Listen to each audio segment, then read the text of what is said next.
Jammu and Kashmir. Why are we seeing one terror attack after another hitting hard against the Indian Army? Why aren't we being able to stop this? Are we now seeing a deadly China-Pakistan tango? And given the fact that there is a massive outbreak of politics around these terror attacks, what does this mean for the 2024 general elections? And what does this mean for India's posture and position in Jammu and Kashmir? Those very serious questions around national security are my top focus on the NewsTrack.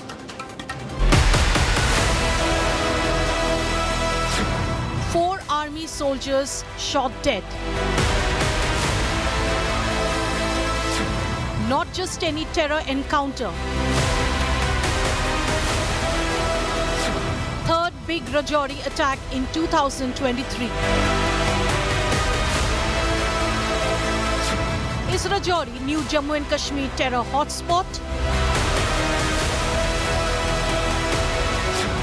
Time for another Sarv Vinash. Big focus on NewsTrack. We get you the latest ground reports from Rajouri. We look at what's happening at the Army headquarters and the Ministry of Defence. We look at the politics that's playing out. Let's get started. Here are the headlines I'm tracking tonight. Suspension showdown escalates. India Alliance parties stage protest at Jantar Mantar in the capital. Parliamentary Affairs Minister accuses Rahul Gandhi of instigating protests inside the Lok Sabha. Opposition parties target the Modi government after the Rajouri terror attack. Farooq Abdullah rakes up Article 370. Uddhav Sena questions the crackdown on Pak-sponsored terror. Karnataka minister's private jet splurge sparks outrage. BJP attacks the Siddaramaiah government for wasting money amid the drought in the state. Olympian Bajrang Punia returns his Padma Shri award in protest against the newly elected wrestling body chief. Punia writes to PM Modi, says Beti is forced to quit the sport. Priyanka Gandhi Vadra meets Sakshi Malik. 640 new COVID infections reported in India today, but only 22 cases of the new COVID variant JN1 detected so far. French President Emmanuel Macron will be the chief guest for the Republic Day 2024. Macron says he'll be there to celebrate with his dear friend Modi.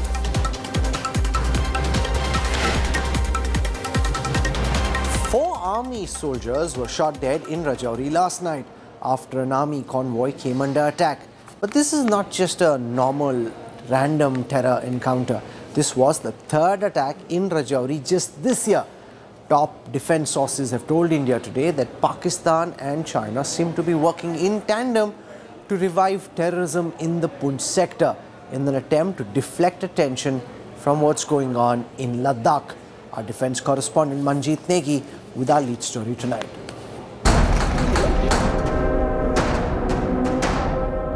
Four soldiers of the Indian Army shot dead by terrorists as they rushed towards an encounter site in Jammu and Kashmir. An encounter in the upper reaches of the Rajouri sector near Thana Mandi. Sources tell India today this wasn't an ordinary ambush.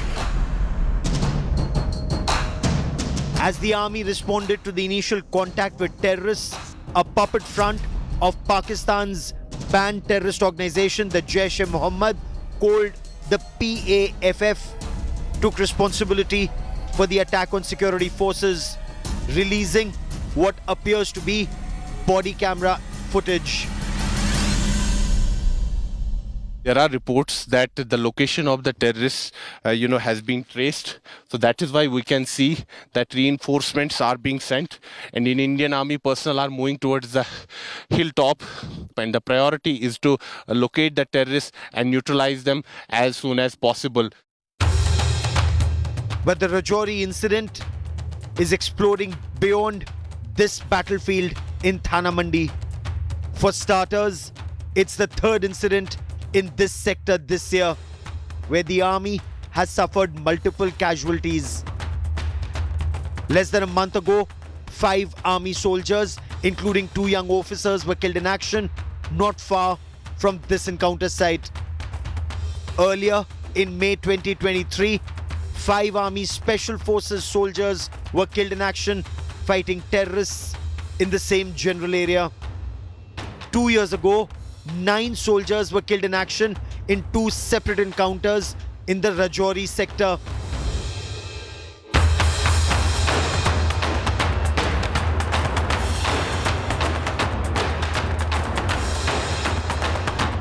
A clear pattern has emerged. Despite overall levels of terror coming down across Jammu and Kashmir after the abrogation of Article 370, the Poonch Rajouri sector remain ablaze with high casualty incidents. And this is where the story escalates. Top defense sources have told India today that both Pakistan and China have been actively cooperating to trigger a new wave of terrorism in Jammu and Kashmir. The aim is to put pressure on the Indian Army to withdraw troops from the eastern Ladakh sector and redeploy forces south of Pir Panjal. The reason? In 2020, when the India-China standoff began in eastern Ladakh, as part of the effort to bolster force levels at the friction points, including near Galwan, the army had pulled out units of the Rajouri-Poonch area and redeployed the uniform force in Ladakh. This created a major force gap in this area, providing a clear opportunity for the China-Pakistan nexus to reactivate terror south of Pir Panjal. While China gains from pressure on the Indian Army to possibly consider redeployment of troops from Ladakh to Poonch and Rajouri, the Pakistan Army gets to drum up emotions in view of elections around the corner in Pakistan. With Sunilji Bhatt in the Rajouri sector and Manjeet Singh Negi in Delhi. Bureau Report, India Today.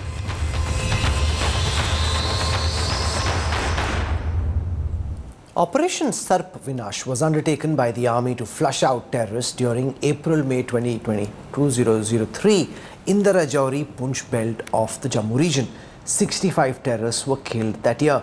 With a surge in terror attacks, is it time to launch yet another Sarp Vinash?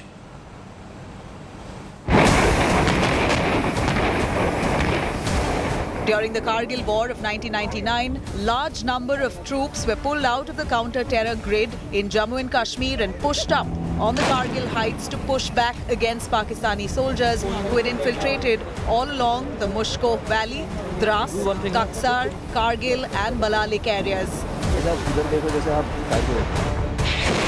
South of Pir Panjal in the early 2000s, a large number of Pakistani hybrid terror teams had established their bases on the higher reaches surrounding Poonch and Rajouri towns. There were a spate of terror strikes targeting both soldiers and civilians all along the Jammu-Rajouri-Poonch axis. The army intelligence inputs indicated the presence of more than 100 terrorists in the mountains of Hilkaka around Poonch and Rajouri. The Counter-Insurgency Division Romeo Force was tasked to draw up plans to evict Pakistani intruders. General N.C. Vij, then Chief of Army Staff, and Major General Lidar, then Division Commander, launched a 4-phase operation. Phase 1, November to Jan 2002 to 2003, prepare helipad and mule tracks. Phase 2, February to April 2003, take control of adjoining heights. Phase 3, May to June 2003, clear area around Hilkaka of all civilians.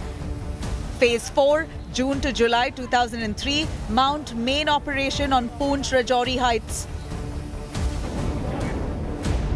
In the 4-phase sustained operation, more than 65 terrorists were neutralized, including border action teams of the Pakistani army that comprised doctors of the Pakistan army treating terrorists in caves.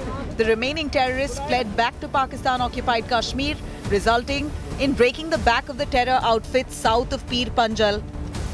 However, with relocation of troops to eastern Ladakh in 2020 post-Galwan, terrorists backed by Pakistan have once again established bases in the higher reaches of the Poonch Rajouri heights, clearly indicating it is time for Sarp Vinash 2.0. Gaurav Sawant for India Today. The Rajouri terror attack has triggered a massive political fight. Former Jammu and Kashmir Chief Minister Farooq Abdullah raked up Article 370, declaring that terrorism had not ended in the state quite clearly. Congress and other India alliance parties are also gunning for the centre for failing to stop these terror attacks.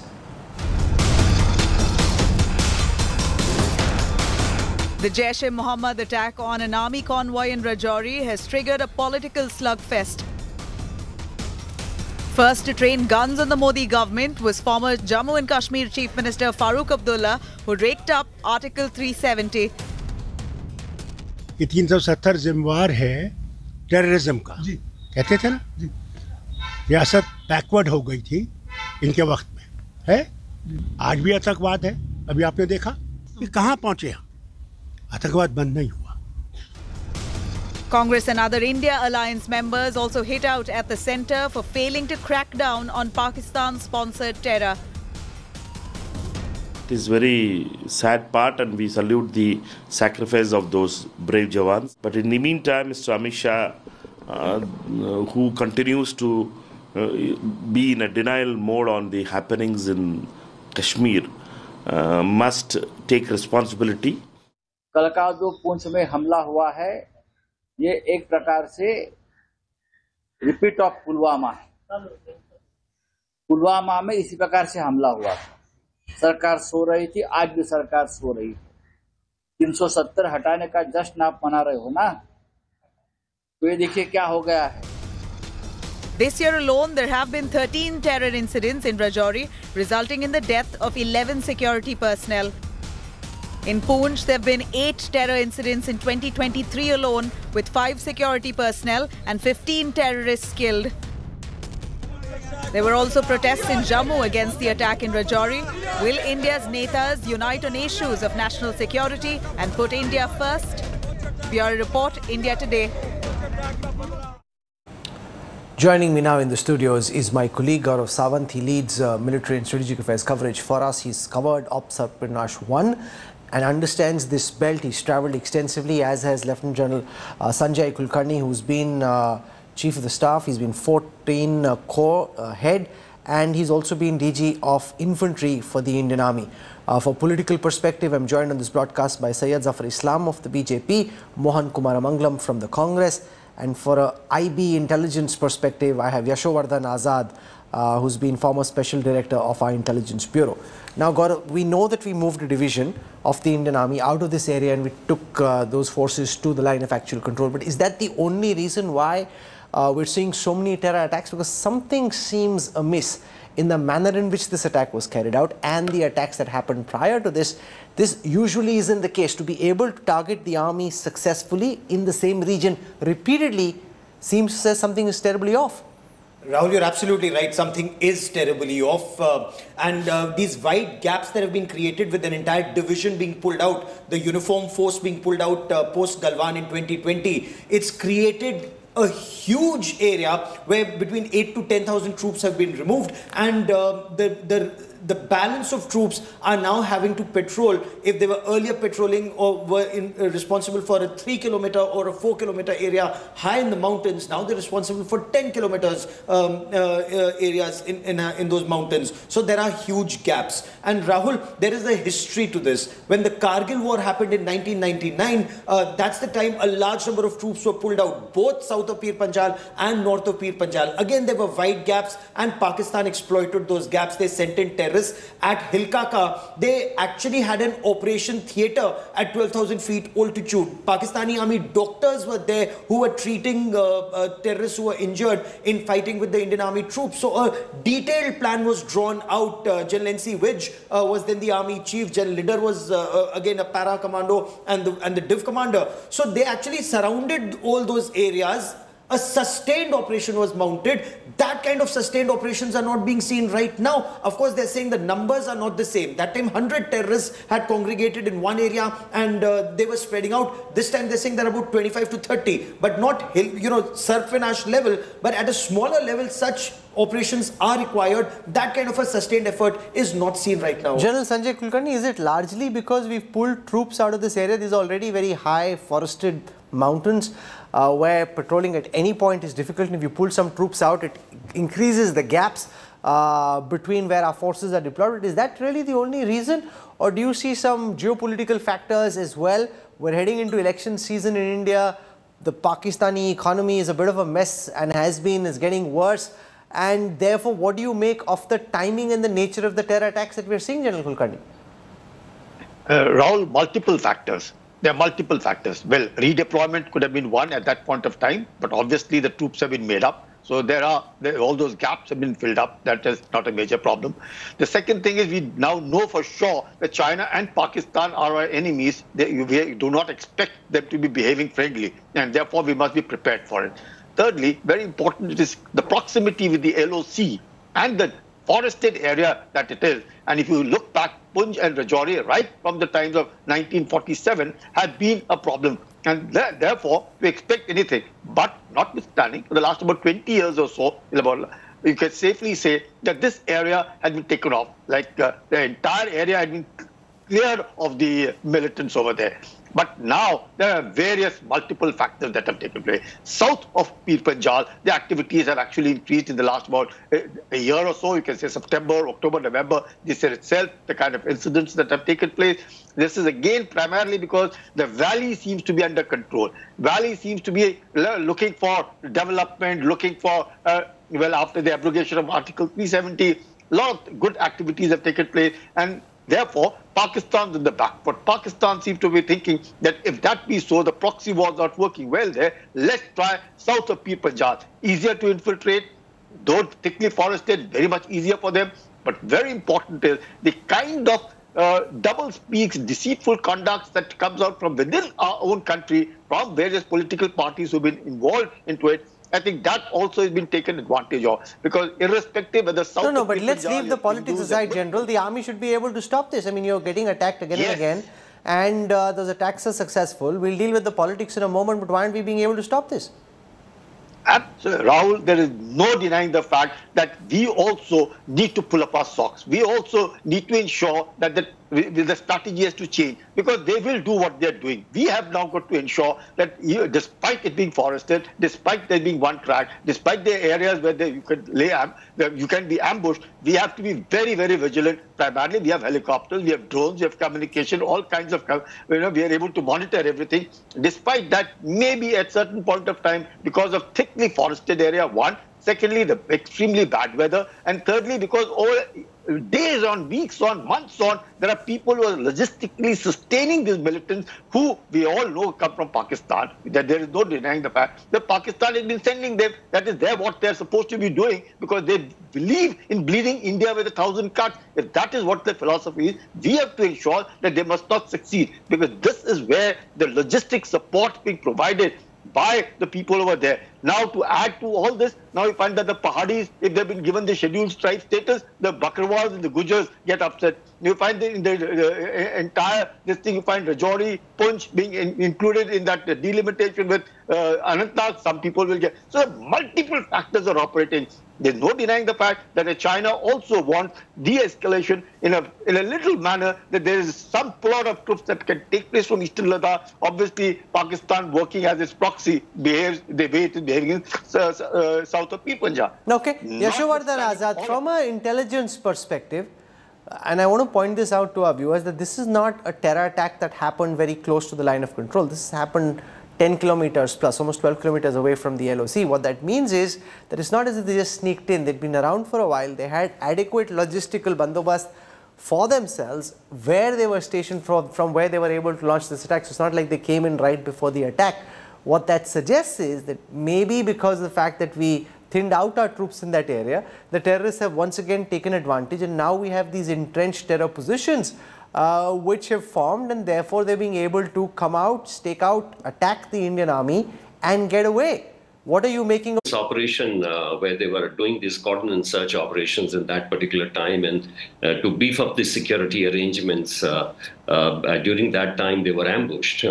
First of all, the proximity is there with the LOC, and the thinning down of the troops is a little difficult to man, and that's why many experts have focused and concentrated on the fact that there has to be a better security management at the LOC. Number two, definitely the Pir Panjal, the higher reaches of this area have excellent, hiding places, caves, and there is also a kind of a guerrilla tactics which they are employing. The third thing is also some tactics have changed. It's difficult to trap their communication. They are getting the locals to convey their messages. So there is a gap. There is definitely a gap, and some kind of redrawing of strategy is essential. Now, in the last 3 years, this area has become alive. This area has also become alive because, relatively in Kashmir, you see things are slightly better. I mean, whether it's because of vacuum of leadership, whether it's difficult to cross over at that particular time, these are things all to be analyzed. And there could be a plausible thing of join with China or whatever. But the fact remains that wherever there is some kind of a gap, the enemy intrusion is going to be there. So I agree with you. There has to be a redrawing of strategy, better intelligence, grid to be set up for this particular area in focus, and also the army redrawing their strategy to completely scout this area. These are the three things I think which are... Sunil Ji Bhatt joins us. He's our reporter from Jammu. He's travelled up to Rajouri and to Poonch to track this encounter. What's the latest situation on the ground? Is the encounter completely over? Have these terrorists been found out and neutralized? Or are they still out on the loose somewhere in the forest near Poonch? Well, Rahul, early since morning, the security forces, whether it was the Indian Army, Jammu and Kashmir Police or the CRPF, they launched a massive search operation across the length and breadth of Dera Ki Gali, Baflias and the adjoining areas. Unfortunately, the security forces haven't got any success yet as far as tracing those terrorists are concerned. But the security forces are on their job, and the priority is to trace those terrorists as soon as possible. And the security forces also want to ensure that these terrorists don't manage to flee, because in the if we go in the recent past, many encounters have taken place in the twin border districts of Rajouri and Poonch, and ultimately what used to happen that many a times terrorists manage to flee. So this is a matter of huge concern, because the terrain is very difficult. The entire stretch is surrounded by dense forests, mountains. Sometimes the visibility is very low, weather is inclement, so it's proving to be a big challenge for the security forces, particularly for the Indian Army. And questions are being raised, Rahul, that why are we losing our brave hearts? Senior officers have lost their lives. Para-commandos have lost their lives. So there seems to be that whether, SOPs are not being properly adhered to. So this definitely calls for a proper, thorough review of the entire security management, particularly in the twin border districts of Rajouri and Poonch, because in the last 2 years, Pakistan is now focusing on these two hilly districts of Jammu region, because after the abrogation of Article 370 and 35A, there was a massive crackdown on terrorism and terror ecosystem in the Kashmir Valley. Funding of separatists was choked, and as a result of that, terrorists felt suffocated in the Kashmir Valley. Now Pakistan and terrorists are focusing on south of Pir Panjal. In the last 2 years, many terrorists have managed to infiltrate from the line of control, and as per our sources in the security establishment, as many as 20 to 25 terrorists are still present on the upper reaches of Rajouri and Poonch. And Rahul, what is worrisome is that most of these terrorists are Pakistanis, and they are highly trained and highly equipped. So they are equipped with modern weapons. So it's going to be a big challenge for the security forces in the coming days. Rahul. So Gaurav, from what I've understood, there's an Indian Army convoy, and the vehicle gets ambushed, means they start attacking from different directions, this vehicle that's coming. So it's not like an IED explosion, it's a proper ambush. Is this, according to your sources in the army, the handiwork of regular terrorists, or does it seem to have a hybrid mix of potential Pak army soldiers as well? So increasingly, there are ex-soldiers of Pakistan Army because of unemployment in Pakistan. They are actually being paid better money to become terrorists and come into India and carry out these terror strikes. Rahul, there's an eerie similarity to this compared to what happened just a couple of months ago. Terrorists with body cams are also filming it. So it's quite like the Islamic State terror where they use. So what are these two outfits? that are claiming one is TRF is the Lashkar-e-Taiba's the Resistance Front, and PAFF is the Jaish-e-Mohammed's secular name, if I may. Anti-Fascist Front. Anti-Fascist Front, People's Movement for Anti-Fascism. Because Lashkar-e-Taiba and Jaish-e-Mohammed were banned, because there was global attention on radical Islamist terror, because of terror strikes even in the West, these people came up with so-called secular names for a terrorist organization, so it would look like an anti-fascist front and get approval of the left liberal cabal even in the West. That is why these names were given. But they're Lashkar-e-Taiba terrorists, they're Jaish-e-Mohammed terrorists. Rahul, they use body cams, they film it, they use it for we haven't propaganda. seen that footage. We have access to some of that footage, including the what happened to our soldiers. Some was put out by TAF as well. That's right, Rahul, and by PAFF and by TRF, and they claim responsibility to do all these terror attacks. Apart from the gaps, Rahul, when the situation is bad, look at the concentration, troop density in Kashmir and the troop density in the Jammu or south of Pir Panjal and north of Pir Panjal. It's much higher north of Pir Panjal in the Kashmir Valley because there's apprehension. This area had actually been declared terror-free just 3 years ago. No, but they said there are no terrorists here. They're all dead. But that's so why they removed troops and then terrorists came in once again. Syed Zafar Islam, given all the claims the government's been making off late about being able to have eliminated or vastly reduced terrorism, some of these repeated attacks in quick succession really raise very serious questions about the claim that your government makes that Jammu and Kashmir terrorism has declined one after another. If these terrorists can carry out these attacks, it clearly remains a danger that's alive and kicking. Well, Rahul, first of all, I would like to convey condolences on behalf of my party to the family who lost their brave ones. These soldiers have made their supreme sacrifice for their country, and we must salute them first. Having said that, let me respond to the question you have asked. See, terrorism cannot be eliminated in one day.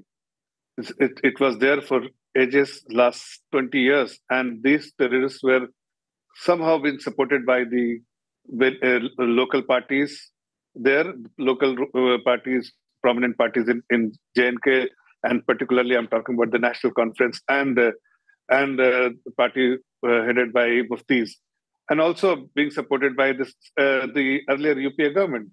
So they were very strong in the valley, and their approach was very different. Now they have last 9 years, and particularly after 2019, having abrogated Article 370, things have changed. You see the number of terrorist attacks have come off significantly. You see the number of soldiers who have laid their life and made supreme sacrifice for the nation. It has come off very significantly.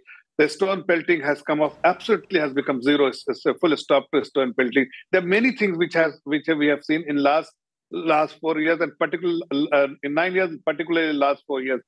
This and now number of terrorists also been identified, and the number is much less compared to what it was. Okay, let Mohan Kumar Amangalam respond to this, because I have a multi-year trend line which I'll put out on the screen right now. If you see the graph, the number of terror attacks as an aggregate is indeed coming down. This is terrible what's happened, and there is no condoning the fact that the terrorists got away, and it's highly, highly unfortunate. But if you look at the number of terror attacks from a peak of 342 in 2017, at this moment it's at 44, and every year that line seems to be coming down. Terror attacks is coming down, security forces, civilians killed is coming down. So the multi-year trend line is tending downwards, and that mercifully is what is of relief. What? Rahul, did Syed Zafar Islam just say that the previous Congress government supported terrorists? Did I hear him correctly? And that's a disgusting comment to begin with, and I'm not going to take the bait. There is no politics to be had in this terror attack. We stand firmly with the army, and we stand firmly with the Indian government against this. And my heart goes out to those who have lost their loved ones, the families of the fallen. I want to say that, yes, the trend line certainly supports it. But I will say that in 2014, the number of security personnel we lost were 47 in the year. Today, we have 32. Many of your distinguished panelists have made very good points about the region, about the fact that in the last 24 months, we've had a lot of activity in the Rajouri and Poonch region, and the terrain really gives itself to be ideal for these terrorists to come and attack our armed forces. I wonder aloud if there are some unmanned surveillance operations that could be carried out to prevent this. I know the defense minister went there in May and tried to see that if we could shore up defenses. There clearly is a need to focus on that area in particular. But I'm going to say this unequivocally, there is no politics to be had in this. Okay. This is an attack on India and we stand against it united. So I now want to come to the question of how should India respond. Remember, after the Uri terror attack, there was a surgical strike that was carried out. Then we had the Balakot airstrikes that happened as well. But this is at a level where does it invite that kind of a counter cross-border operation, whether it is through the army, the air force, or maybe this time even the navy or the missile forces or whatever it is that we decide to use? Or are the Pakistanis deliberately keeping the threshold just below boiling point where India feels bad but doesn't have enough reason to launch a counter-terror publicized attack? There will be some action on the ground at a tactical level, but do we raise the threshold? So Gaurav, A, there's an election that's coming in the next 5 months. B, this doesn't reflect well on the Modi Sarkar because they were in parliament recently making all these claims, and soon after that there is this terror attack. So there will be, we already saw what Uddhav Thackeray's Sena said about all your claims on terrorism not amounting to very much. Does this then put pressure on the security establishment to respond in a way that the enemy start a third lesson after Uri, after Balakot? So, Rahul, the real pressure is yet to come. The coming spring of 2024, before elections in Kashmir, is likely to be very hot. Yashwardhan Azad is here. Intelligence community is talking about it. Right now, there are between 250 to 300 terrorists waiting at launch pads. The BSF has said that on camera, on record. And these are launch pads south of Pir Panjal, north of Pir Panjal, because it's all snowed in. All of that will escalate. The real escalation will come just in the run-up to elections in a way to show the Modi government in poor light, is what intelligence agencies believe. All these told claims of Article 370, a muscular government, all of that will be challenged in this multi-pronged. There could also be something all along the India-China line of actual control. Less likely there, more likely at the LC. You're absolutely right, Rahul. 40 soldiers were killed, 40 CRPF personnel were killed in Pulwama, and India was forced to respond, or India responded with a Balakot. Just now, 35 soldiers have been killed, but Pakistan very cleverly is keeping the threshold level low. It's like boiling that frog in water. That frog doesn't realize he's being boiled because the temperature has been increased very gradually. 5, 5, 5, 5, 5. It's added up to 35, not yet 40, but then there is no talk of surgical strike this time. We don't know. We don't know because this government has taken a very clear position that there will be retaliation. The question is, General Kulkarni, retaliation to what? Can I just respond to this? Just 1 second. Is this just a regular terror attack, and therefore, while there can be a tactical response on the ground, as there often is after this kind of a terror attack against your local adversary, or does this require a higher order retaliation of the kind that we saw in Uri, of the kind that we saw in Balakot? Because what Pakistan is clearly doing is completely unacceptable. How would you look at this very important question? Rahul, what happens is just below the threshold point Pakistan is operating. There is no denying the fact, because we have to treat this entire area as hotbed for terrorists and have to handle it well. And if we know that 250, 300 terrorists are operating from the launch pads and they're visible, I think there should be no reason why we should not knock them off. It is important. Now, we may have to use for knocking off these terrorists across, but within a certain area and limit, because until and unless we do that, the root cause has to be eliminated. Pakistan will continue to use terror. It will use proxy war. It will use all kinds of tactics for the hybrid warfare that is over there. We have to ensure that at no point of it, forget about the politics, forget about the parties which are in power. It is our responsibility to ensure that all these hotbed terrorist launch pads have to be knocked off. Syed Zafar Islam, respond to what General Kulkarni is saying, and many like him. After Uri, after Balakot, there is now amongst the forces, and even amongst those who are watching at this time, an expectation that there will be a response. It cannot be that our forces get attacked repeatedly. Last time the special forces were killed as well. Now you've got the armored corps being targeted. It cannot be that we keep getting attacked and that we can't just neutralize just those terrorists who are involved in this encounter. There has to be a bigger message that's sent to the adversary. Well, Rahul, I'm sure everyone knows how our government reacts. And we always known to be giving befitting response to Pakistan. Having said that, the situation and the exact situation is being assessed by the government, and appropriate action will be taken, which includes surgical strike, which includes many other action which may be required to neutralize not only the terrorists here, but also giving a very firm message. No, are you just saying that because that's the right thing to say? Are you saying it because you got some information and reason to believe that that's how we intend to react? No, if you just have to do a back testing of our government policy. We have always given free hand to our soldiers to take appropriate action, whatever they feel appropriate at that point in time. There is absolutely no message except that they are authorized and empowered to take appropriate action at that point in time, and no message will be given from Delhi or elsewhere. That is the message, and same thing goes even when the situation warrants.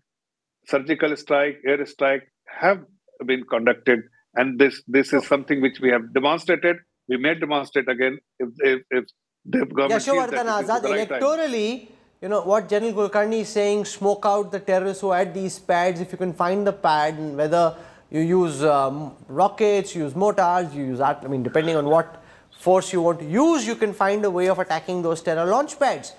If that were to happen, there'd be political consequences. Last time, what happened after Pulwama turned out to be a game changer. We're in that period where you're building up to the elections.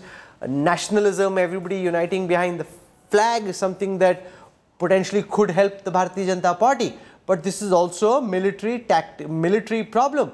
So how would you look at the issue of people, especially what Zafar Islam is saying, backtest us, see what we did something last time, we'll do something this time?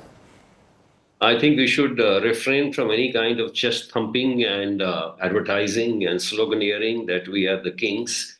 What we should do, number one, is that the army knows how to react and how to give the reply at the local level. We should allow them to do it and tell them to do it. You know, because it's a matter of concern. 59 people have died this year, including terrorists and our security forces, and it's very, very critical now to keep it on a low key and improve our security at the LOC. That's number one. Number two, what Gaurav said is an extremely important point, that the elections are coming, and mind you, Rahul, I'm telling you, there'll be a kind of an intensification, whether in the form of these attacks or whether in the form of creating more and more dissatisfaction or radicalization in the valley. For that, we need the intelligence machinery to be really geared up, to be empowered, and that's extremely important. So in that respect, again, I will focus on redrawing of our strategy. Smoking out is not easy. You know, we can say all this, but it's not easy at all. So it has to be a very sustained kind of an operation, redrawing of strategy and gearing up the intelligence machinery. More important that at the LOC, the security management has to be much, much better. Mohan Kumar Mangalam, are you concerned that in a very roundabout kind of fashion, especially because of what happened post-Pulwama, this actually helps the BJP? It helps the BJP because if there is a counter reaction, like you're already hearing Zafar Islam say, we will do a surgical strike, we will attack the enemy where it hurts. And then again, nationalism, patriotism, anti-Pakistan, all that sentiment comes to the fore, and it helped the BJP in 2019. We're in that same stretch again where it's advantage BJP, disadvantage opposition. Rahul, if that happens, it so happens. I don't think, I'm not a warmonger, and I'm in complete agreement with Yashwardhan Azadji when he says that these things should be dealt by the army at the local level. I will take one point from his, when he was talking, he said that the locals convey messages, their messages. And I think maybe one thing we can do as a responsible government is restore statehood to Jammu and Kashmir as soon as possible, so that those who feel disenfranchised enough to convey messages for terrorists start feeling like they're part of our country completely again. I think that's very important. Okay, so Gaurav, apart from any military what could we have done differently? Remember, this is an army convoy. These are terrorists, and these are very vast mountains, right? So it's not a small stretch, vast mountain. They were attacked from a hilltop. Where do you think this process went wrong, and what should be done to prevent it? Rahul, there are two things. If you notice that gypsy and if you notice this truck, We need more armored personal carriers. We need more armored fighting vehicles where the opposition can play a very critical role.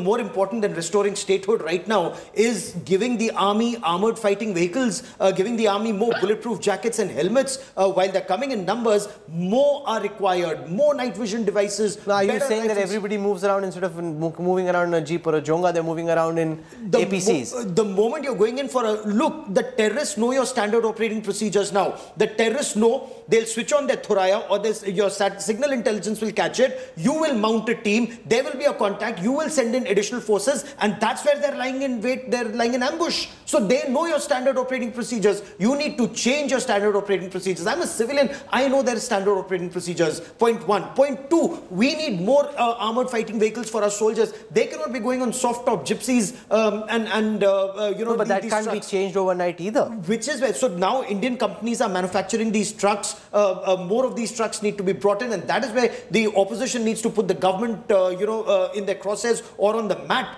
Give our army more resources that are required as of now, and that is where senior officers need to. Also, some of the senior officers, if you've had 5 such instances, there is something that needs to be done by the leadership in that area. That leadership is not able to produce solutions. No, this is absolutely true. One attack can be a one-off. If it's happening again and again in the same region, there are very serious issues of how the forces are operating, which need to be looked at. There is no going away from that.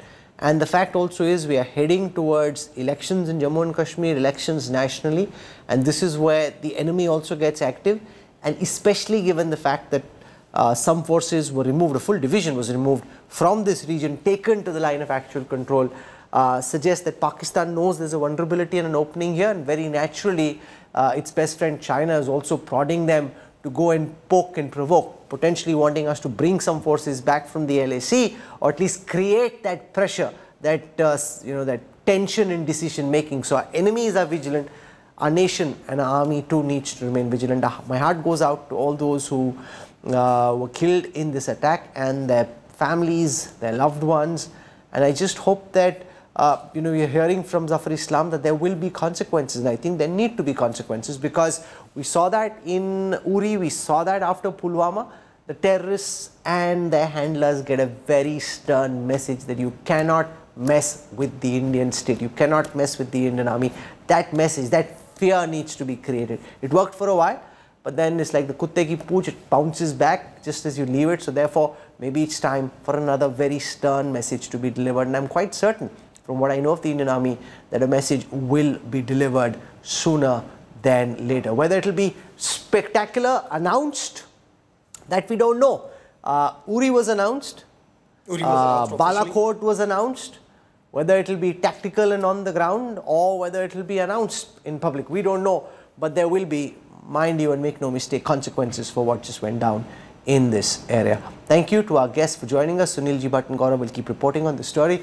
We're slipping into a break. When we come back, suspension showdown escalates. The India Alliance Party stage a protest, Jantar Mantar in the capital. Parliamentary Affairs Minister accuses Rahul Gandhi of instigating protests inside the Lok Sabha. Details on the other side.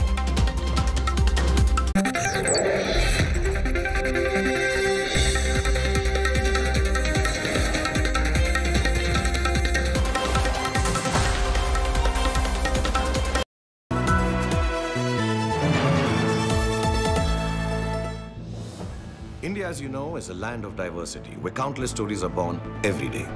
A brand that has celebrated the rich mosaic of our country, India Today, is the brand that has been covering stories from all spheres of life from across the country tirelessly, making sense of the myriad India and the Indians residing in here.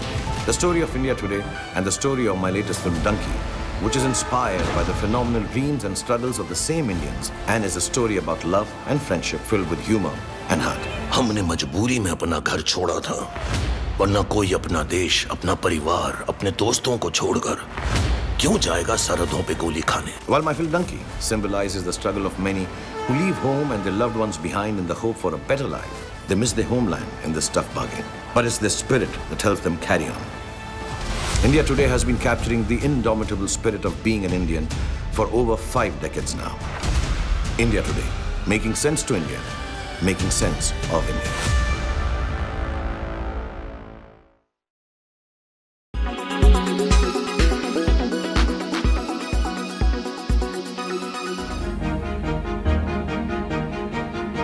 Preparations for the January inaugurations are going on. The Ram Mandir will be closed to the public on the 21st and 22nd before opening its doors for all on the 23rd. Invitations have been sent out to all dignitaries, including opposition leaders. Sonia Gandhi, Mallikarjun Kharge, Adhir Ranjan Chaudhary, along with other state unit leaders from the Congress party, have received invitations from the Temple Trust. So have Aam Aadmi Party leader Arvind Kejriwal, BSP Supremo Mayawati, the CPM Sitaram Yechury and the CPI's D. Raja. Former Prime Ministers Dr. Manmohan Singh and H.D. Devegowda have also been invited. Uttar Pradesh Chief Minister Yogi Adityanath personally supervised the security arrangements in Ayodhya on Thursday. It's going to be an amalgamation of human as well as artificial intelligence with air tactical aerostat systems, AI-powered facial recognition cameras, long-range aerostat cameras, upped riverine security, and special AI-powered alarm systems programmed to sound alerts on intrusion of any suspected boats. Ayodhya is going to be secured from land, air and water.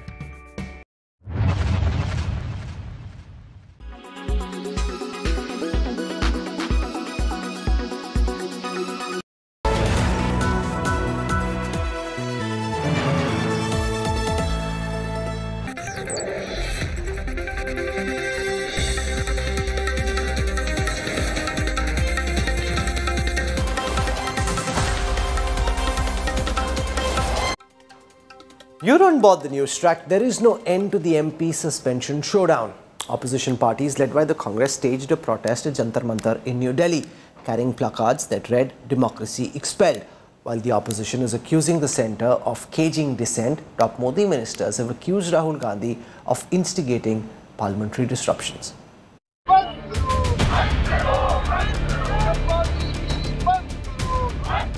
Indian politics at boiling point. Mass suspensions of opposition MPs and parliament security breach are the biggest flashpoints this political season. Opposition MPs from the India bloc took to the streets on Friday in a march from Parliament to protest against the suspension of 146 lawmakers. Bearing placards that said "Parliament caged, democracy expelled," leaders from opposition parties upped the ante against centre. Congress President Mallikarjun Kharge took aim at Prime Minister Narendra Modi and Home Minister Amit Shah for not addressing the security breach in Parliament. ऐसे कई जो 147 MPs में दूर दूर बैठे थे, मुंह भी नहीं खोले थे, बोलने का बात उनको समय भी नहीं मिला, लेकिन उसको सस्पेंड किया गया पार्लियामेंट के बाहर. Congress MP Rahul Gandhi slammed the Modi government for suspending the MPs for merely asking questions on the parliament security breach.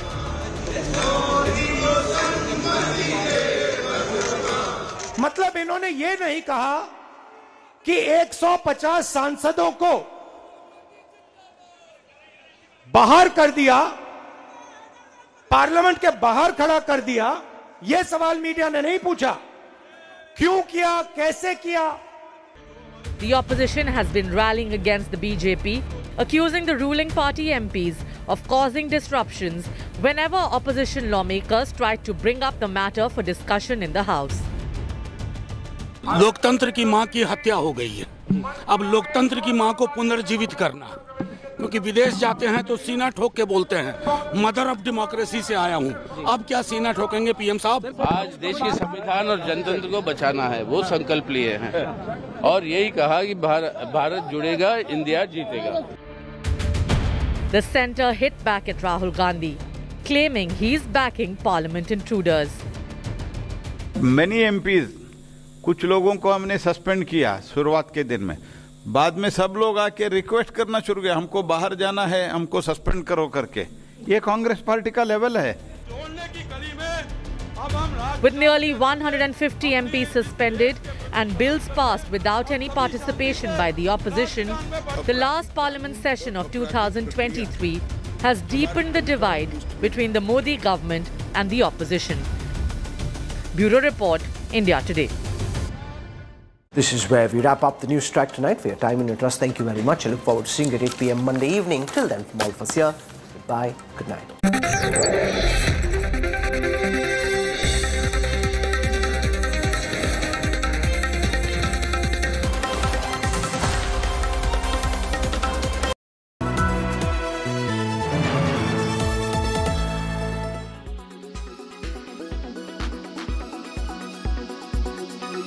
A strategy, or at least the outline of what you think could be a potential game changer idea which breathes some life into the moribund Congress? No, Congress, the strategy, I don't know, I have nobody to suggest them a strategy. The biggest strategy they need to take on table is they have to first accept that they are moribund. The problem is Congress is never ready to accept that fact.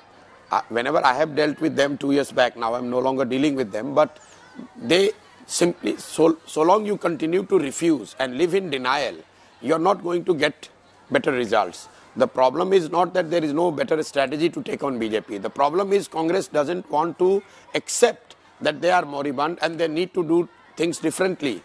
Exactly what I told you in Madhya Pradesh.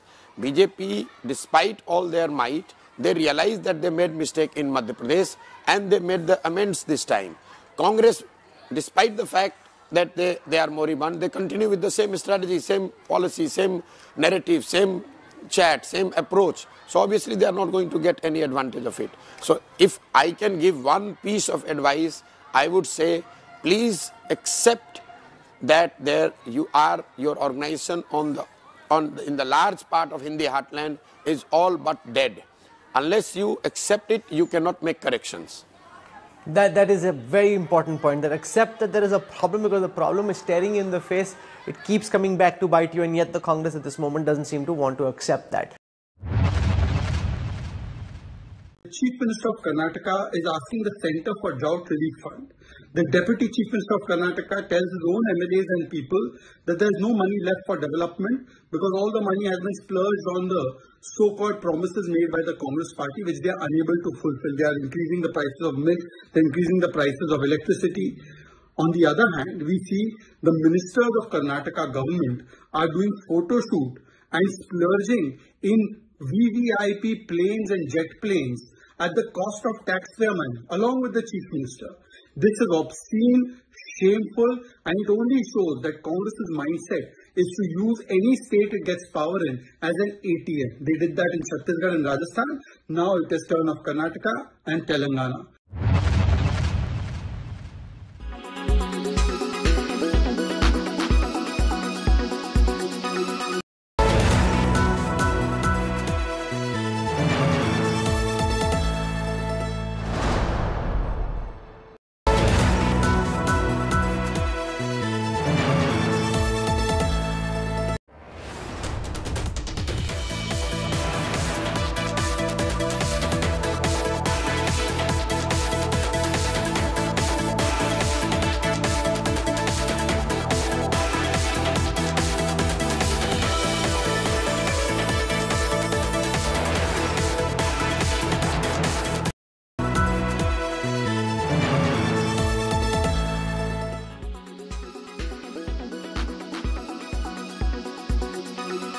Does become Khadge versus Modi fight, what will it look like?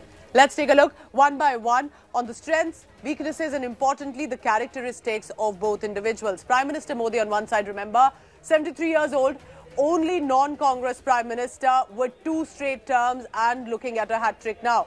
Mallikarjun Kharge, 81 years of age, first non-Gandhi to helm the Congress in over 20 years. So that's going to be very crucial. He has that leadership quality, has been able to at least lead the party.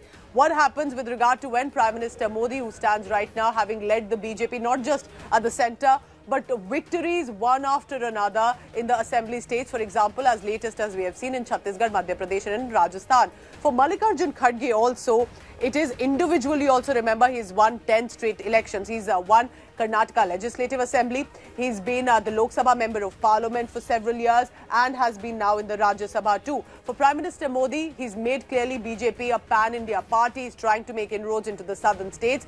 For Mallikarjun Kharge, there had been factionalism, there had been different issues. He's tried to also revive the Congress party in a lot of ways to ensure it can then take on the BJP. For Prime Minister Narendra Modi, he is becoming a popular global leader as well in multiple surveys, his leadership, and not just with regard to the connect to the masses, which is of course humongous, but also with regard to other leaders, for example, like the Italian Prime Minister, US President, who have been sharing individual friendship as well with the Prime Minister. Mallikarjun Kharge, meanwhile, with regard to caste equations, is one of the tallest Dalit leaders, has made that representation, and then to be leading the Congress party is definitely a game changer. Now, for Prime Minister Narendra Modi, remember, he has the electoral benefits right now with regard to the elections he's been winning, but as much with regard to the connect that he has made, saying, I do not believe in caste. The only caste for me are the poor people who need to be uplifted, apart from, for example, women as well. For Mallikarjun Kharge, he's also a popular face in the southern state of Karnataka locally and has now been able to come to the national representation as well for the Congress party.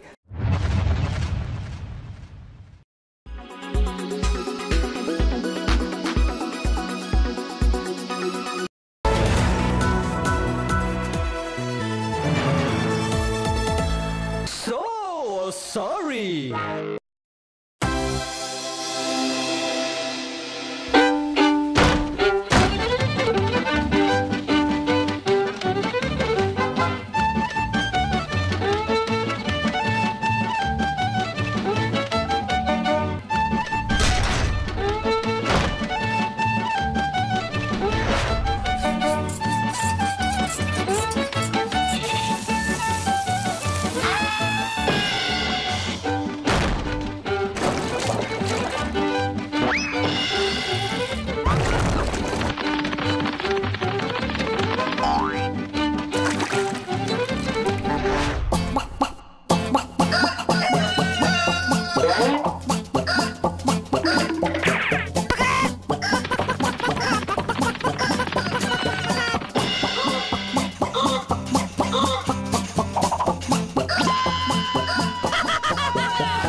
Presented by JK Tyre Ranger Series. Stay wild at heart.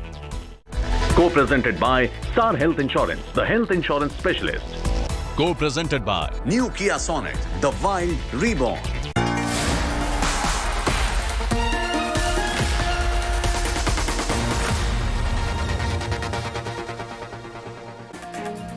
Good evening, hello and welcome. You're with the news today, your primetime destination. News, newsmakers, talking points ahead of the big Christmas weekend. This is your destination for all the big stories. We have an exclusive coming up. Sakshi Malik, who broke down in tears yesterday, says she's quitting wrestling.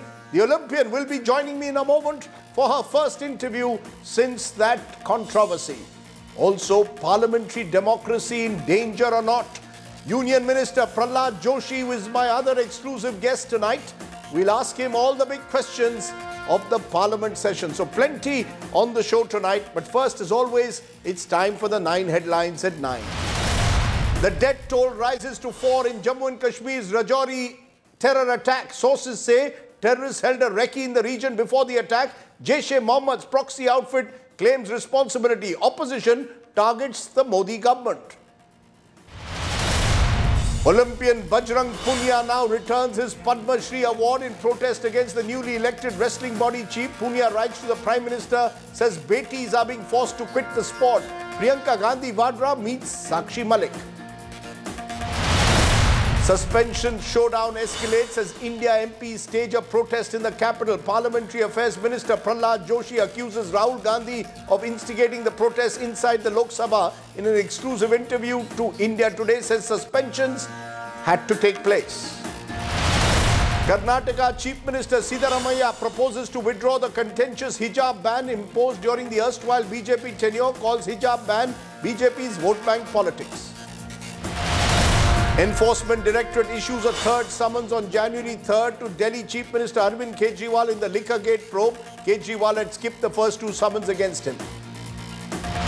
In a setback to the Aam Aadmi Party, its Neta Sanjay Singh, Delhi court calls the liquor gate case genuine, says evidence points towards Singh taking excise policy kickbacks, refuses to grant him bail. Gujarat government allows alcohol consumption in financial hub Gift City. Restaurants and hotels can now offer liquor to the hub's employees, visitors with a permit. 640 new COVID infections reported in India today, but only 22 cases of the new COVID variant JN1 detected so far. And French President Emmanuel Macron will be the chief guest for Republic Day 2024. Macron says he's been here to celebrate it with his dear friend Modi.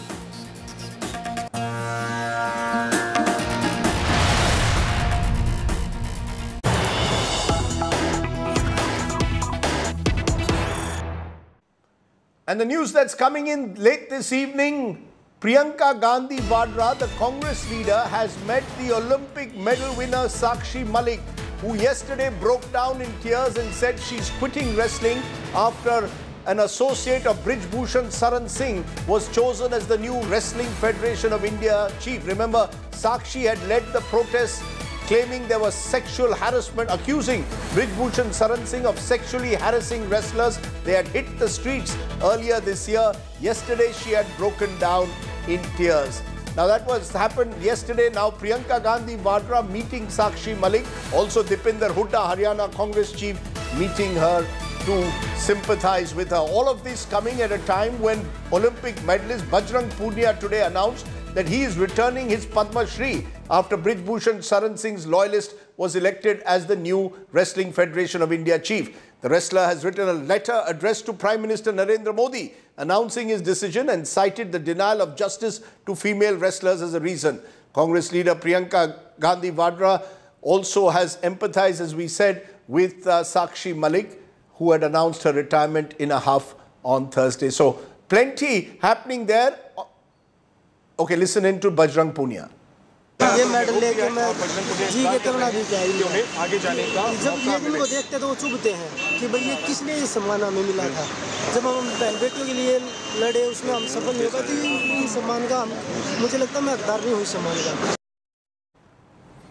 Okay, joining me now is our newsmaker tonight, Sakshi Malik, who broke down in tears yesterday, joins me on the show. नमस्कार साक्षी जी, बहुत बहुत शुक्रिया आप हमारे show पे आइए. पहला सवाल ये है कि कल की जो इमेज हर आज अखबार में है, आप रोते हुए प्रेस कॉन्फ्रेंस में कहती है आप रेसलिंग नहीं करेगी, आप रेसलिंग छोड़ रही है. जिस तरह से संजय सिंह जो ब्रिज भूषण सिंह सरन के करीबी है उनको रेसलिंग फेडरेशन का अध्यक्ष बनाया गया है. क्या वजह है कि आपने इतना बड़ा फैसला इतने जल्दी लिया? आपके विरोधी कह रहे हैं या ब्रिज भूषण सिंह के साथी कह रहे हैं ये सब ड्रामा है, आप ड्रामा क्वीन हैं, क्या कहेंगी आप?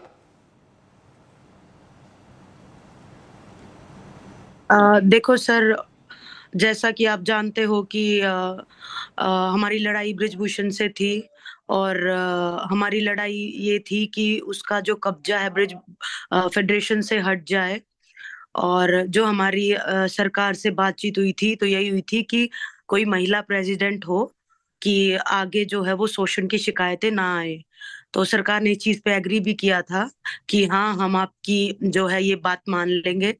लेकिन रिजल्ट कुछ और ही निकला. रिजल्ट में ब्रिजभूषण का राइट हैंड, उसका बिजनेस पार्टनर, जो उसके बेटे से भी ज्यादा प्रिय है, उसी को प्रेसिडेंट बनाया गया। तो उसके बाद से ही मैंने फैसला लिया कि अब मैं रेसलिंग नहीं कर पाऊंगी, क्योंकि अगर उस जैसे लोग फेडरेशन चलाएंगे तो मेरे में इतनी हिम्मत नहीं है कि मैं और अपना रेसलिंग आगे कर पाऊं। इसलिए मैंने सोचा कि मैं यहीं क्विट करती हूँ। लेकिन साक्षी जी, सवाल ये उठता है कि चुनाव होते हैं, आप कह रहे थे पहले कि चुनाव होने चाहिए, सही होने चाहिए, कोर्ट की निगरानी में चुनाव होते हैं, कोर्ट मॉनिटर्ड होते हैं, और संजय सिंह को सबसे ज्यादा वोट मिलते हैं। सरकार कहेगी चुनाव होते हैं, अब कोई जीतता है कोई हारता है, इसमें सरकार क्या कर सकती है? Sanjay Singh wins the election, वो उनकी क्या गलती है, सरकार की क्या गलती है?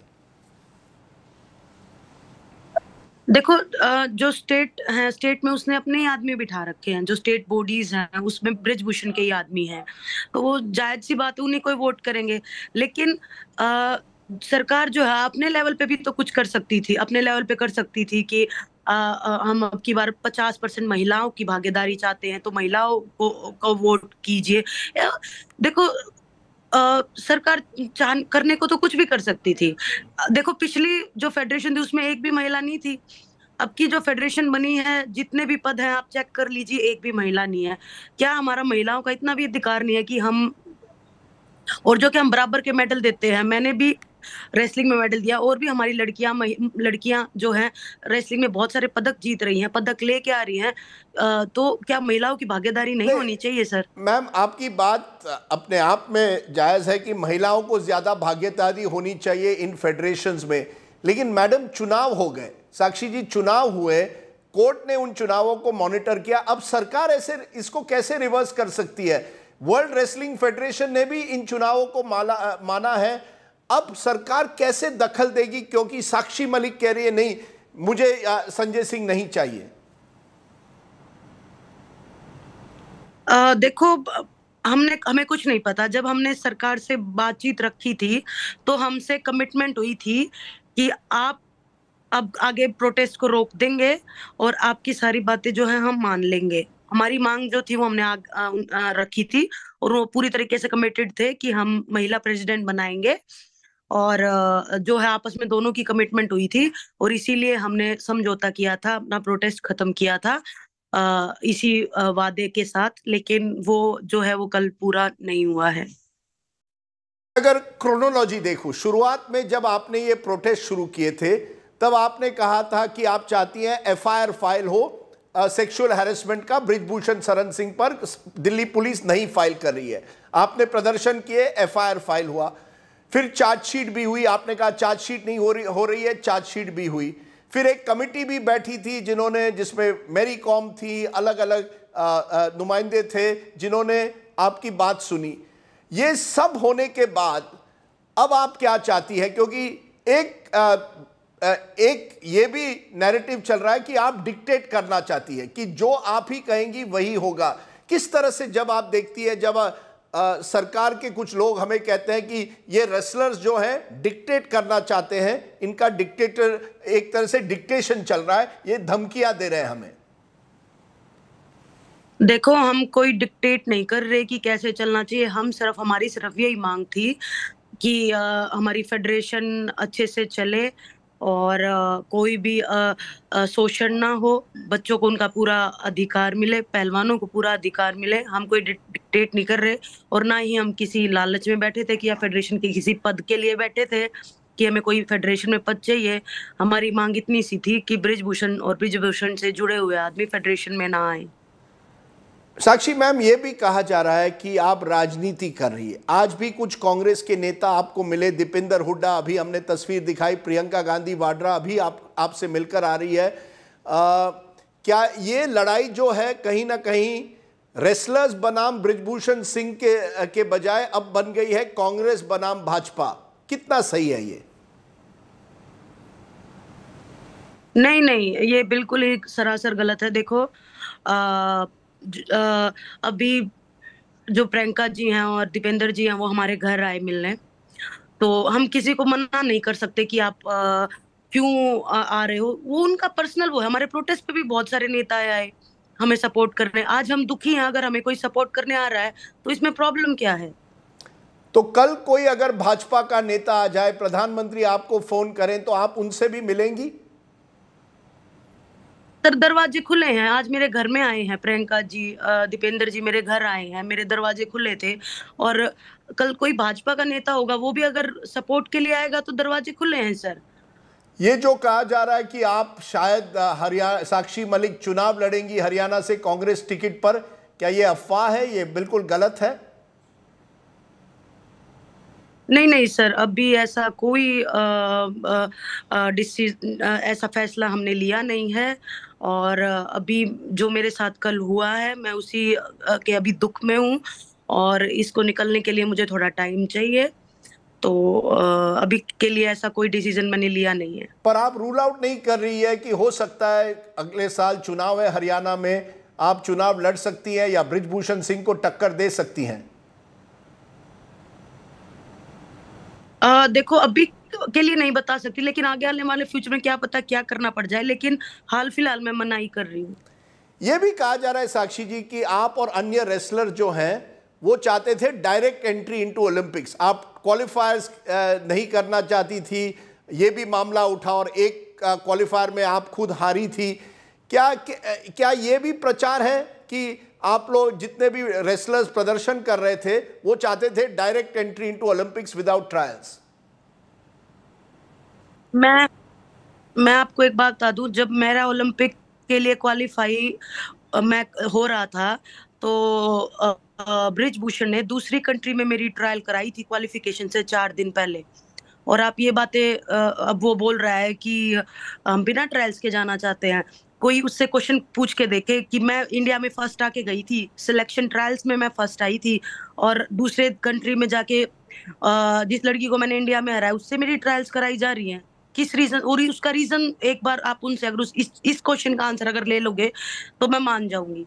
और ना ही मैं आज तक बिना ट्रायल्स के कोई भी कंपटीशन में खेली हूँ, और ना ही कभी, अभी तो मैंने क्विट ही कर दिया है, लेकिन मैं अपनी रेसलिंग की करियर लाइफ में मैंने आज तक बिना ट्रायल्स के कोई भी इंटरनेशनल टूर्नामेंट नहीं खेला, ना ही मैं गई। सबसे बड़ा मुद्दा अभी भी सेक्सुअल हैरेसमेंट का है। बृजभूषण शरण सिंह के खिलाफ, एक एमपी के खिलाफ, एक सांसद के खिलाफ आपने बड़े गंभीर आरोप लगाए थे। क्या आप उन आरोपों पर अभी भी बरकरार है? क्या वाकई इस तरह के सेक्सुअल हैरेसमेंट के चार्जेस के प्रमाण आप पूरी तरह से देने के लिए तैयार है? क्या आप समझती है जिन्होंने ये एविडेंस दिया है पुलिस के सामने, क्या अब वो कार्रवाई चलेगी या आप डरती हैं अब तो जब वो चुनाव एक तरह से जीत गए हैं, अब वो चार्जेस का क्या होगा? सर ये बताओ, आप जब दोबारा से उसी का ही बंदा फेडरेशन में आ रहा है तो मुझे तो ये लग रहा है जो लड़कियों ने एफआईआर करा रखी है वो ही पीछे हट जाएंगी। बेचारी 20-22 साल की लड़कियां हैं, करियर उनका पूरा अभी आगे के लिए बचा हुआ है, तो वो अपने करियर को रिस्क पे नहीं लेंगी, वो उनको डरा धमका के उनको भी पीछे कर लेगा। तो और लड़की आने की बात कहाँ से हुई? और मुझे अभी भी ये जवाब देते हो, और आपने जो एक क्वेश्चन पूछा ना, मुझे बड़ा दुख हुआ कि अभी भी आपको लगता है कि मतलब हमारी लड़ाई झूठी थी या ये जो इस पे आरोप लगे हैं ये झूठे थे? नहीं, मैं साक्षी जी, मैंने पहले दिन से कहा है कि between an MP and Olympic wrestlers my heart will always be with Olympic wrestlers. मैं इतना ही आपसे पूछना चाहता हूं, क्या आपको विश्वास है कि दिल्ली पुलिस अब कार्रवाई कर पाएगी, आपको न्याय दे पाएगी? क्या जिन लड़कियों ने एफआईआर फाइल किया है वो उस पर अमल रहेगी ताकि आपको न्याय मिले सबूतों पर? आखिर में ये कोर्ट को निर्णय लेना है कि बृजभूषण सिंह वाकई बेकसूर है या दोषी है, ये तो कोर्ट तय करेगा। कल बृजभूषण का बिजनेस पार्टनर जब से प्रेसिडेंट बना है, मैं एक भी लड़की की गारंटी नहीं ले रही हूँ, क्योंकि वो दोबारा से उसके हाथ में पावर है, वो लड़कियों को डराएगा, धमकाएगा। एक को तो जो केस जिसने किया है उसको डोप में फंसा दिया है। बजरंग ने भी वीडियो डाली थी, एक्सपायरी डेट की वो डोपिंग किट लेके जाते हैं और जबरदस्ती डोपिंग लेके जाते, जबकि ऑफ सीजन चल रहा है अभी। जिस लड़की ने केस किया होता उसको भी फंसा दिया है कि ये डोप पॉजिटिव है। तो धीरे धीरे करके वो लड़कियों को रीच आउट कर रहा है और उनको तोड़ रहा है। तो एक बेचारी मध्य परिवार से आती है, वो कब तक सरवाइव कर पाएंगी? अगर प्रेसिडेंट कल महिला बनी होती ना, मैं आपको और लड़कियां आते हुए दिखाती। एक आखिरी सवाल मैम, आप कल बड़ी भावुक हुई थी, आपने फैसला लिया कि अब आप रेसलिंग छोड़ रही हैं। क्या आप उस डिसीजन पर अमल है या अभी भी अगले साल ओलंपिक्स हैं, 2024 के ओलंपिक्स हैं, क्या आप दोबारा सोच पाएंगी कि शायद अभी भी आप रेसलिंग करना चाहेंगी? देखो, मेरे लिए बहुत ही ये दुखी अभी पल है, क्योंकि कल ही मैंने फैसला लिया है कि मैंने रेसलिंग को छोड़ दिया है। जिस रेसलिंग ने हमें इतना कुछ दिया और देशवासियों के सपोर्ट से मैंने इतने मेडल जीते, रेसलिंग की वजह से हमारा नाम है, और उसको ही मैंने छोड़ा है। तो मेरे लिए कि ये बहुत सोच समझ के लिया हुआ डिसीजन है, और मैं आज भी कल वाले डिसीजन पे कायम हूँ कि मैं वापस रेसलिंग नहीं कर पाऊंगी अगर ब्रिजभूषण जैसे आदमी फेडरेशन में रहेंगे तो। आखिर में आज बजरंग पूनिया ने भी कह दिया कि वो पद्मश्री लौटा रहे हैं। ये बड़ी दुखद घटना है जो हो रहा है, लेकिन क्या ये लड़ाई जारी रहेगी? क्या आपने गिव अप कर दिया है? आज मुझे आपको सुनकर लगता है कि कहीं ना कहीं आप निराश होकर गिव अप कर रही हैं।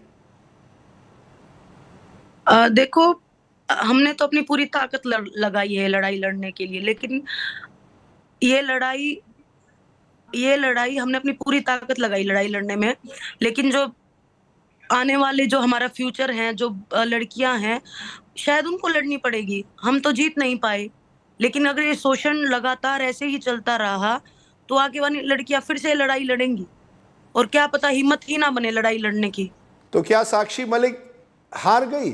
क्या आप हार मान रही है आज मेरे शो पर? हाँ, हम हार तो क्या माने, सदा वही बात है कि सदा राज तो किसी का भी नहीं रहा है।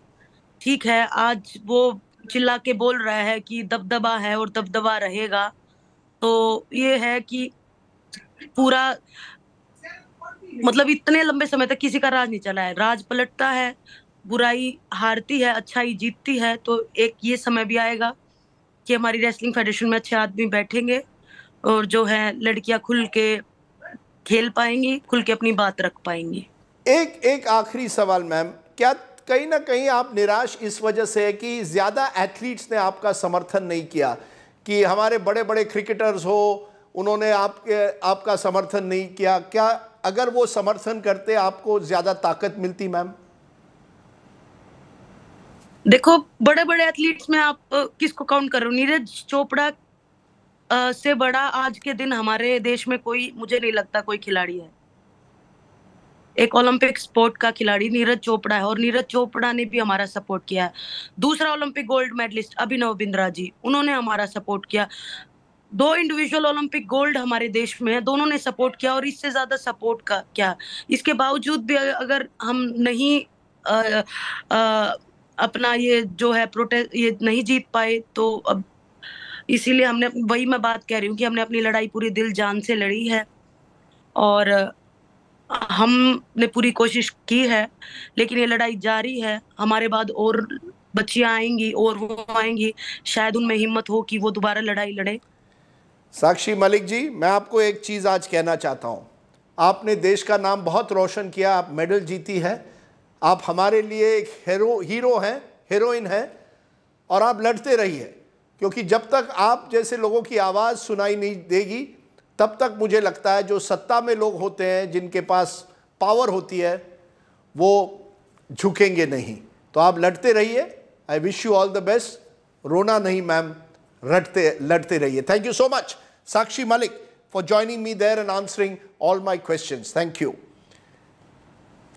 Okay, let's turn from there to my other big story today, and it's coming from Parliament, where there is no end to the MP suspension showdown even after the Parliament session is over. Opposition parties today, led by the Congress, staged a protest at Jantar Mantar, carrying placards that read "Democracy expelled." While the opposition is accusing the centre of caging dissent, top Modi ministers are now accusing Rahul Gandhi of instigating the Parliament disruptions. Take a look.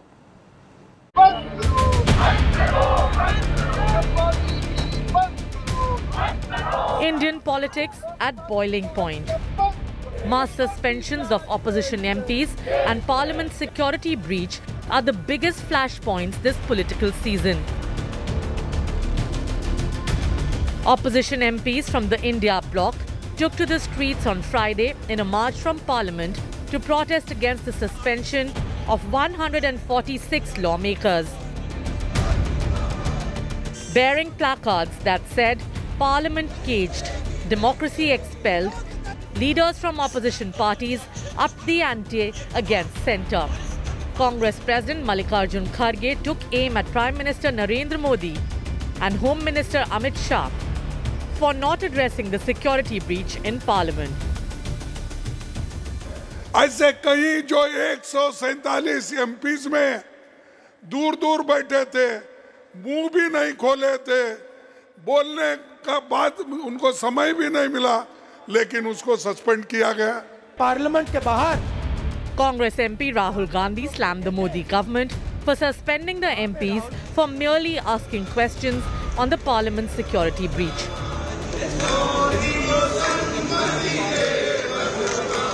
मतलब इन्होंने ये नहीं कहा कि 150 सांसदों को बाहर कर दिया, पार्लियामेंट के बाहर खड़ा कर दिया। यह सवाल मीडिया ने नहीं पूछा, क्यों किया, कैसे किया।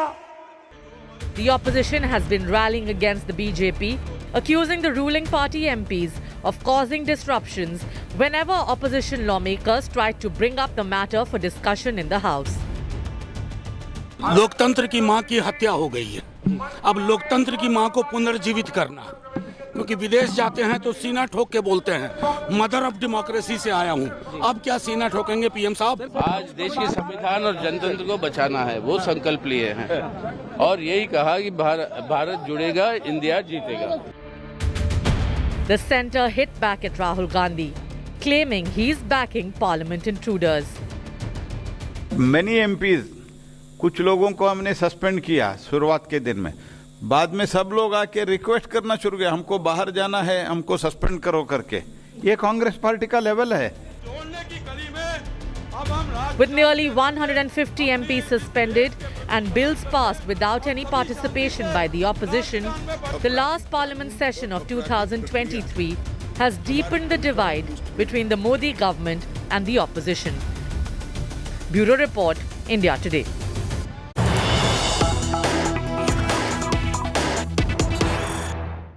Hello and welcome to this India Today special, where we are joined by a very special guest, a man who's been in the eye of the news for a variety of reasons in the last couple of weeks. The Parliamentary Affairs Minister, Prahlad Joshi, joins us. Appreciate you joining us, Mr. Joshi. You've had a very tough Parliament session. In the last few days alone, last week, 146 MPs suspended. Many are saying the government wants an opposition-mukt parliament. How do you respond? Government wants that everything should be discussed, every bill should be discussed. But Congress and opposition wants that it doesn't want to discuss. That is the problem. So when they decide that we should not participate, then what option government will have? So, but the treasury, you are in the treasury benches, you are Parliamentary Affairs Minister. It is your job, your responsibility to get Parliament to function. You're blaming them, they are blaming you. They are saying all they wanted was Home Minister Amit Shah to make one statement on the security breach in Parliament. Parliament would have functioned normally. That's all. See what they did in the last session. We want discussion on Manipur. That was exactly the words in the all-party meeting before to Parliament, where we normally have the all-party meeting. At that time, what they said, we want discussion on Manipur. Then I spoke immediately to Rajnath Singh ji, and before to that also I was having idea. I had a word with the Honorable Home Minister. He said, you can say okay. When I said okay, then what they started, we want Prime Minister statement. See, if you decide and come not to allow the Parliament to function, so when you decide, ये जो सोते हैं ना, उनको आप जगा सकते हैं. जो सोने का नाटक करते, नींद करने का नाटक करते, उनको अब जगाने का बहुत मुश्किल है. No, but what was the problem with the Home Minister issuing a statement in Parliament? It was a simple thing to do. You could have resolved it on day one. See, the day on which this incident took place, on that day itself, the same day, as soon as it was over, 2 o'clock, it got we got reassembled. Parliament got reassembled. Then discussion was on, and before to that, all-party floor leaders meeting was held, and at that time also it was clearly explained that previously also such incidents have taken place, and more serious incidents have been taken place. At that time also, since it happened within the chamber of the Parliament, within the chamber, so Speaker has taken the note. Speaker is the custodian, and it comes under his authority. At that time, whatever the procedure was followed, that procedure is followed. Now it is been, one is it is been there will be high level inquiry. Second is for the further increase in the security, strengthening the security, DGCRPF will be given charge, and he will be addressing the issues and he will recommend it. After having said that, Parliament restarted. After 40 minutes of the discussion, what happened? Even Adhiranjan spoke. After that, what happened to Congress party and these other opposition party? Why did you try to disrupt the Parliament? And it was told to them also, let the details come in, because who they are, all those things are not known. Now the Speaker has made a statement, Speaker has written new letter. It is, let the details come out and government will make a statement also. We never said we will not make the statement. But you decide and come not to run the Parliament. How can you function? You're saying that the opposition had pre-decided not to let Parliament function, but look at what the government responds, or the chair responds by suspending 146 MPs. I mean, is this not clearly disproportionate? Is this not sending out a wrong signal for the future now? Every time anyone now protests, you're going to suspend them. 146, sir. Rajdeep, what do you mean by protest? I think you are not covering the Parliament. Somebody was covering the Parliament. No, I was watching Parliament, sir. You listen to me. See, the day one in the new Parliament, because that was the first session of 2 days only there, and when we did the Women Reservation Bill, this is the first session effectively from the new building. Then Speaker called a meeting.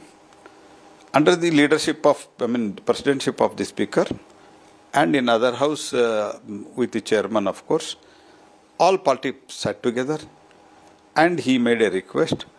Now 75 years is over, whatever has happened, happened.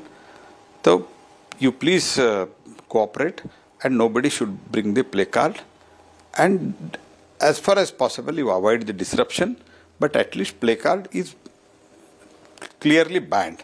This is what was said, and he put forth a resolution in the floor leaders meeting. Everybody agreed. And if somebody comes with the placard... Everybody agreed that they will not bring placards, in the floor leaders meeting. Yes. Then it was decided that if somebody comes, then there will be action, because on the same day, the meeting on the day on which the meeting was held, Mr. Danish Ali came with the placard on his body, and at that time he told, in any form, if somebody brings, then there will be suspension.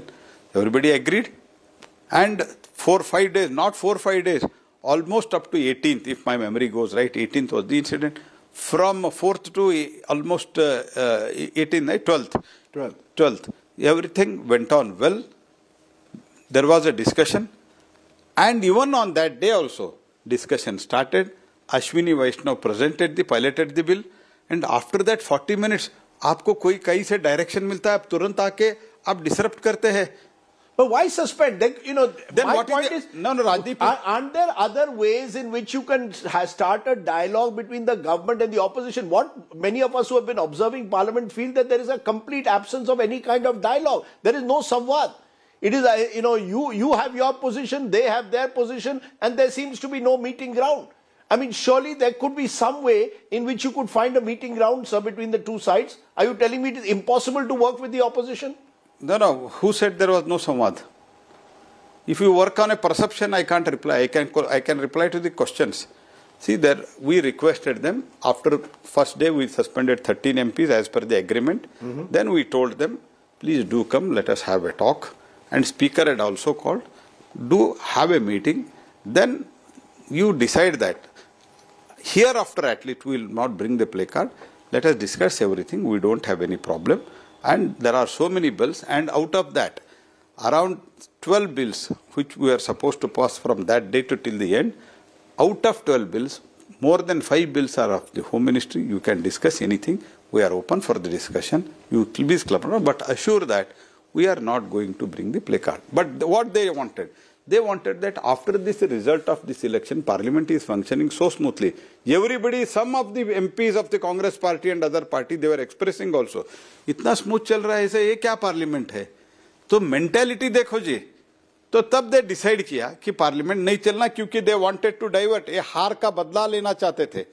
जो लोगों ने हराया तो party ने नहीं हराया. Party वो कह रहे हैं, आप कह रहे हैं वो हार का बदला लेना चाहते थे. वो कह रहे हैं this government does not want to face any inconvenient questions in parliament. Security breach पर सवाल ही नहीं गवर्नमेंट लेना चाहती है, because it will embarrass the government, and that has been the pattern, whether it is Covid, whether it is China intrusion, now this security breach on inconvenient questions, government does not want to answer. See, on all the issues where there is no involvement of the sensitiveness and other things like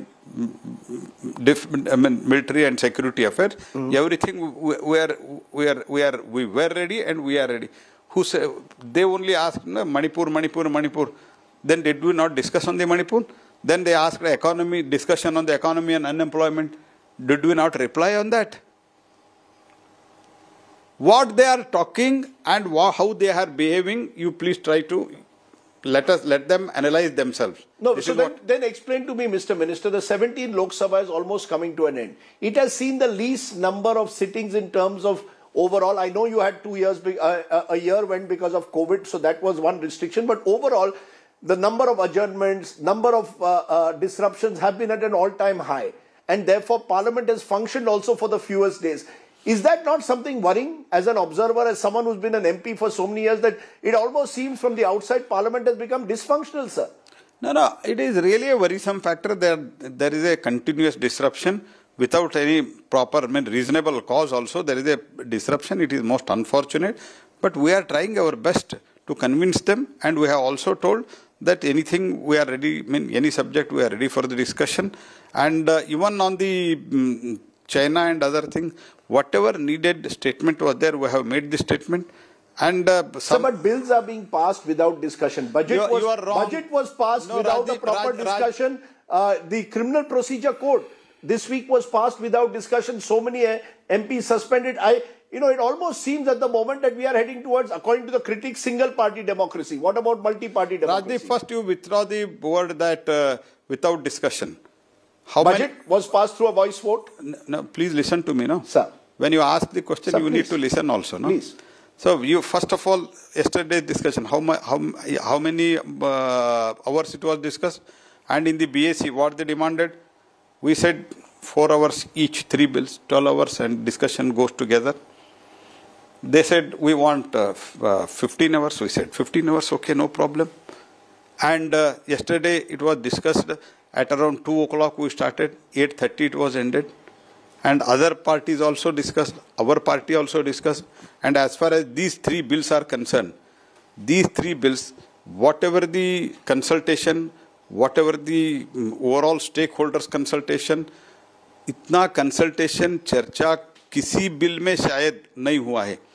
So, Honorable Home Minister wrote to the Supreme Court, Supreme Court judges, High Court judges, all MPs, many of the lawyers, and then to the standing committee. I think thousands of, lakhs of suggestions we received, everything was examined, and then entire new bill was brought after it came out of the standing committee. Entire new bill, because there are so many suggestions. Please listen to me. Yes. So how can you say, and in Lok Sabha, we discussed it more than, I think, 6-7 hours. How can you say if they have decided? See, after a suspension of 13 MPs, what was their request? You please suspend also. You please suspend us also. This was the request from the opposition party. Is it fact or not? You ask them. So you're saying the opposition used the suspensions as a tactic in a way to ensure that Parliament is... they never wanted to run the Parliament. They didn't want to run the Parliament. But I want to understand from you, when I look at the numbers, 2004 to 14, sir, UPA 1 and 2, 50 MPs were suspended Lok Sabha. 2014 to 23, it's 210 and counting. What does this suggest? Is there a breakdown of trust? The opposition does not want to work with you, and you are a majority government, you don't want to work with the opposition. My way or the highway seems to be on both sides. That is not correct, and I have already explained you the position many a times. We requested them. We asked for the consultation. We asked for the, ultimately it is the democracy where you can corner the government by disrupting government. Normally क्या होता है? By disrupting, opposition will be losing the opportunity. You could have raised 100 questions against the government, and इतने बड़े देश में, in such a big country, you can, any government, कितने भी अच्छे काम करते हैं तो भी कहीं ना कहीं तो कॉर्नर कर सकते हैं। वो भी आप ना सुनो, आप अपॉर्चुनिटी खो लेते हैं, और हमारा रिक्वेस्ट करने के बावजूद भी तो आप चुनाव के बाद, चुनाव के रिजल्ट के बाद आप क्या बोलते हैं? आप ये बोलते हैं ऐसे आराम से चल रहा है, और एक मौका मिलता है 40 मिनट, आप 2 बजे के बाद 40 मिनट चर्चा क्यों किया आपने? बाद में कौन बोला आपको रोकने के लिए? So who do you think stopped it? You're hinting that someone outside the Parliament instructed the MPs to disrupt Parliament and not allow it to function. That's the insinuation you're making, right? You're saying someone is directing the Congress MPs to get themselves suspended. As soon as it started again at 2 o'clock, it ran up to the 2:40. And who disrupted it? Ask the, why did they allow for 40 minutes and then why did they stop it? Sir, but the question you reply my question. So that is for the opposition MPs they have to reply as to why they disrupted. You have to tell me why you are unable to get this Parliament to function. I say, is there a breakdown of trust? They don't want to, in a way, work with your government for whatever reason. And you have a majority, so you can pass all these bills without needing the opposition. You don't even need the opposition. They are saying this is Gujarat model that has been brought to Delhi. There also, Parliament would be the Assembly would be disrupted, MLAs suspended, all bills passed without discussion. From last 30 years, they are telling Gujarat model, and they are trying to ridicule it. But last 20 years, people have accepted it. First, Gujarat people accepted. Gujarat के मतदारों ने accept किया.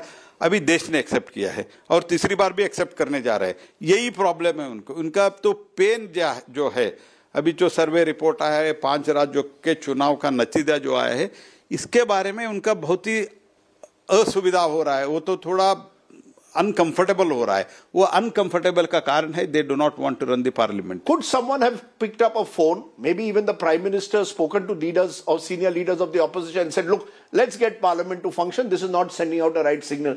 It appears the Prime Minister made no such effort. Did you make such an effort? Did anyone make an effort to reach out to each leader? Myself, Piyush ji, many we have done. We said, if you are okay for the consultation, if you are okay for the dialogue, we are ready, but you have to only ensure us that we will not bring the placard as it was decided in the speakers and chairman's meeting. Where all parties were present. All parties and they all agreed. You're saying that they will not. How many times I should? No, so because this is you're telling me that they all agree. You please listen to me. I am making this statement very categorically in presence of speaker and in presence of chairman.